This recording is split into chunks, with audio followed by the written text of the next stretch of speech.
I'm gonna dump it. It's friggin' heavy. This is a 2015 Ducati HYPERMOTARD 821, and today we're gonna give it our first impressions. Starting off with the looks, this just looks like a souped up dirt bike, and I think it looks pretty sick, honestly. It is a 821cc Supermoto, and I've never ridden a Supermoto before, so this will be interesting. As for seating and comfort goes, I stand at 6'4". I can flat foot this bike on both sides pretty comfortably, no issues.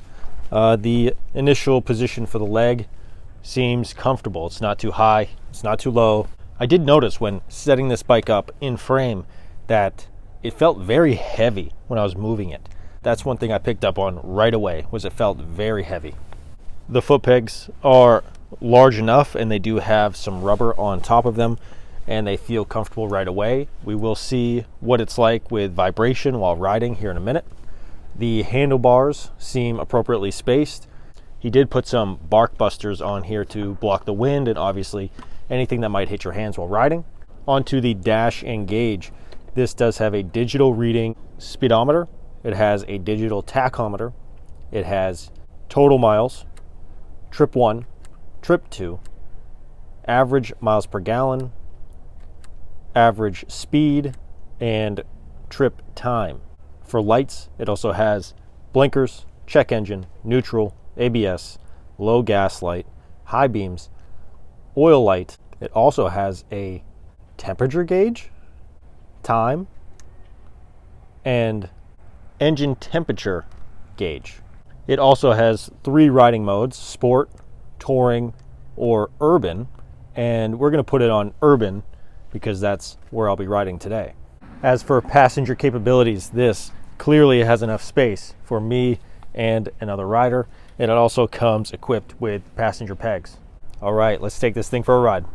So we are starting in urban mode, and after talking to the owner, that does seem to be the slowest mode. Already can tell it has plenty of power in this mode for me. I ride a 150 right now, so anything bigger than 150 is going to be a ton of power.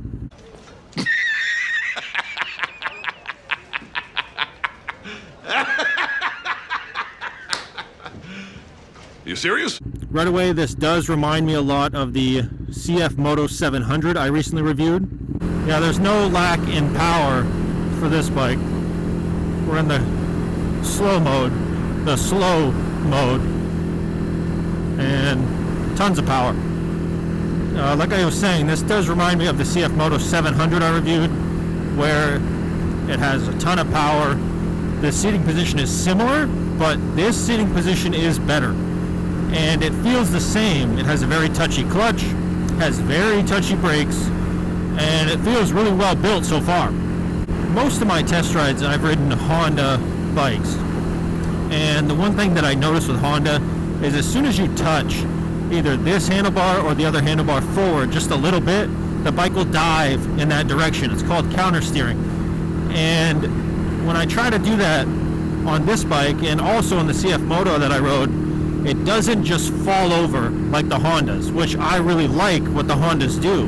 So getting on this and just trying to push a little bit on one handlebar or the other, I don't automatically fall over. It feels very unfamiliar.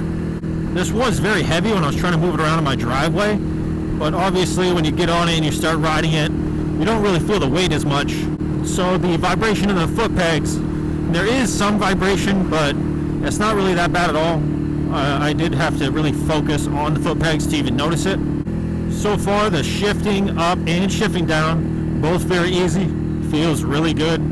I do notice when I release the throttle, it'll jerk me forward a little bit. That was, what you just saw was an exaggeration, but it does do that to some extent. My right foot's still on the peg on the back brake, and my left foot is down, completely flat-footed. For someone my size, 6'4", maybe 6'2" and up, you're gonna have no problems at all flat-footing this bike. If you're any shorter than that, maybe, below 6 foot, you're gonna probably have to start tiptoeing.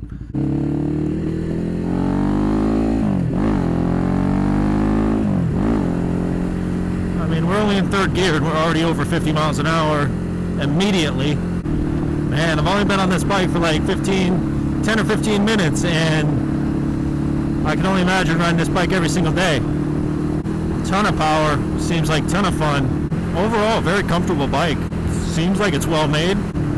Yeah, we're definitely not going to be hitting a top speed on this. When I ride bikes like this, I find it really hard to justify getting anything bigger than a 6, 7, 800cc bike, because this has all the power you would ever need or ever want. I mean, maybe you want some more power because you're just crazy, but for a normal person, you would never need more power than this. All right, we are back from the test ride, and this was a very fun bike to ride. I was impressed by the comfort, really. I look at this and it looks like it's definitely going to be powerful, but I wasn't sure if it would be comfortable, and I was very surprised. The seating position was perfect. My feet did not come up too high, they weren't too low. Even though they are further back than I usually prefer, I didn't really notice an issue.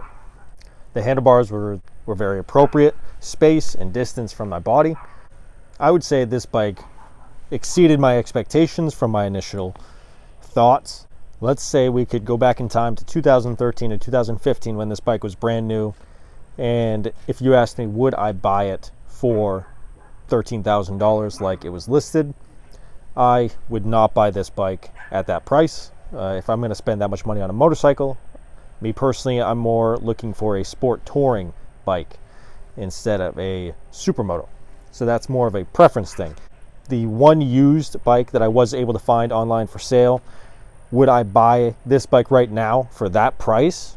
It's a good buy at that price. I think it's reasonably priced. The dash has tons of information, a lot more than most of the dashes I've seen, and I only rode in urban mode. I didn't get to the other riding modes. This bike has a lot to offer that I wasn't able to explore today, but I think at that one used price I was able to find, this is a decent deal.